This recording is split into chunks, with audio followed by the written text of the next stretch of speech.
नाशिक शिक्षक पदवीधर मतदारसंघाच्या निवडणुकीची जी चुरस आहे ती आता अधिक वाढलेली आहे. याला कारण आहे, आता काही वेळातच मतदानाला सुरुवात होणार आहे आणि उमेदवार जे आहे मतदान केंद्रावर जातील, मतदान करतील आणि एकंदरीतच आजचा दिवसभर जो काही आहे तो मतदानाचा असणार आहे.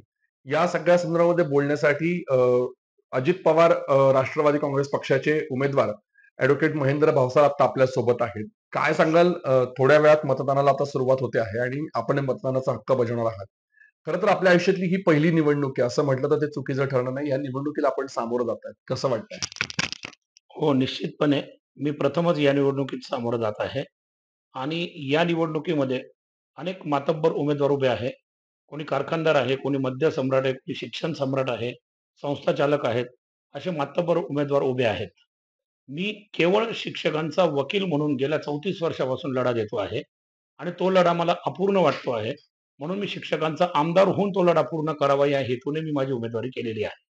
परंतु कालपासून जे प्रकार होत आहेत, टीव्हीवर आपण बातम्या बघतोय, विविध ठिकाणी पाकिटं जप्त केले जात आहे. मोठमोठ्या उमेदवारांकडून पैठणी, नथ, कपडे हा सगळा वाटप सुरू आहे. या सगळ्या वाटपात सगळेच उमेदवार सामील आहे बहुतांशी. पक्षाच्या सगळ्या उमेदवारांनी मतदारांना वेगवेगळी प्रलोभने दिलेली आहेत आणि केवळ गुणवत्तेवर मी फक्त माझी निवडणूक लढवतो आहे.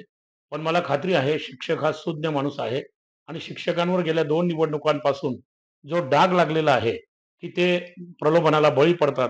हा डाग आता सुज्ञ शिक्षक यावेळेस पुसून टाकणार आहे आणि यावेळेस मला खात्री आहे, की प्रत्येक शिक्षक या सगळ्या बाजारामध्ये पूर्णपणे गुणवत्तेवर मला मतदान करेल आणि मला विजय करेल याची मला खात्री आहे. पण असं आहे की कायद्याच्या संदर्भामध्ये काम करत असताना अशा कुठल्या गोष्टी आपल्याला जाणवल्यात, की शिक्षकांसाठी हा कायदा सक्षम झाला पाहिजे म्हणजे जेणेकरून शिक्षकांच्या जीवनात आमूलाग्र बदल घडेल? शिक्षकांसाठी जो कायदा आहे Maharashtra employees of private school condition of service 1977 या कायद्याखाली मी 34 वर्षांपासून अनेक केसेस चालवल्या.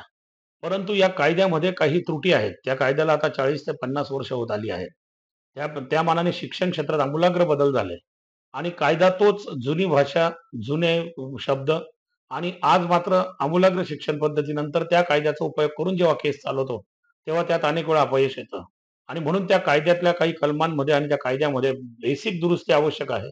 जोपर्यंत ती दुरुस्ती होत नाही, तोपर्यंत शिक्षकांना व्यापक न्याय मिळणार नाही याची मला खात्री झाली आणि कायद्याची दुरुस्ती ही विधानसभेमध्ये होते आणि म्हणून मी माझा लढा जो न्यायालयामार्फत सुरू होता, त्याला विधानसभेमार्फत वळवण्याचं ठरवलं आहे आणि मी स्वतः विधानसभेत जाऊन या कायद्यामध्ये मूलभूत बदल करून आणेल, अशी मला खात्री आहे. म्हणून मी माझी उमेदवारी जाहीर केली आहे. बरं. आता मतदानाला सुरुवात झालेली आहे. शिक्षक बाहेर पडतील, मतदान करतील. तुम्ही काय आवाहन कराल थोडक्यात? शिक्षकांना मी निश्चित आवाहन करेल, की शिक्षक हा एक पिढी घडवणारा घटक आहे. अतिशय सुज्ञ घटक आहे. तो सुशिक्षित आहे. त्याच्यामुळे हे प्रलोभनांचे जे बाजार संपूर्ण चालू आहे, वस्तू वेगवेगळ्या वस्तू दिल्या जात आहे, पैशांचे पाकिटं दिली जात आहे. या सगळ्या ह्याच्यातून तो शिक्षक पूर्णपणे त्याची जी भूमिका आहे किंवा अ, त्याची जी इमेज आहे, ती पूर्णपणे जपण्याचा प्रयत्न करेल आणि गुणवत्तेवर जो अभ्यासू उमेदवार आहे, त्याला शिक्षक मतदान करेल आणि असं शिक्षकाने करावं, असं मी शिक्षकांना कळकळीचं आवाहन करीत आहे. नक्कीच. आपण बघितलं की नाशिक शिक्षक पदवीधर मतदारसंघाच्या निवडणुकीसाठी आता मतदानाची प्रक्रिया जी आहे ती आता सुरू झालेली आहे. आणि असं असताना आपल्या आयुष्यामध्ये पहिल्यांदा निवडणूक ॲडव्होकेट महेंद्र भावसारे लढवत आहेत. खरं तर ही निवडणूक चुरशीची झाली कारण महायुतीकडून एकीकडे शिंदे गटाकडून दराडे असतील किंवा राष्ट्रवादी काँग्रेस अजितदादांच्या पक्षाकडून ॲडव्होकेट महेंद्र भावसार असतील हे दोघेही उमेदवार निवडणुकीच्या रिंगणात आहेत. आणि अत्यंत मैत्रीपूर्ण अशा लढती या ठिकाणी होत असल्याचं पक्षाच्या वरिष्ठांनी सांगितलं. मात्र 1 तारखेला जाहीर होणाऱ्या निकालामध्ये नेमकं काय चित्र स्पष्ट होतं हे देखील बघणं महत्वाचं असेल. धनंजय दीक्षित, एबीपी माझा, धुळे. एबीपी माझा, उघडा डोळे बघा नीट.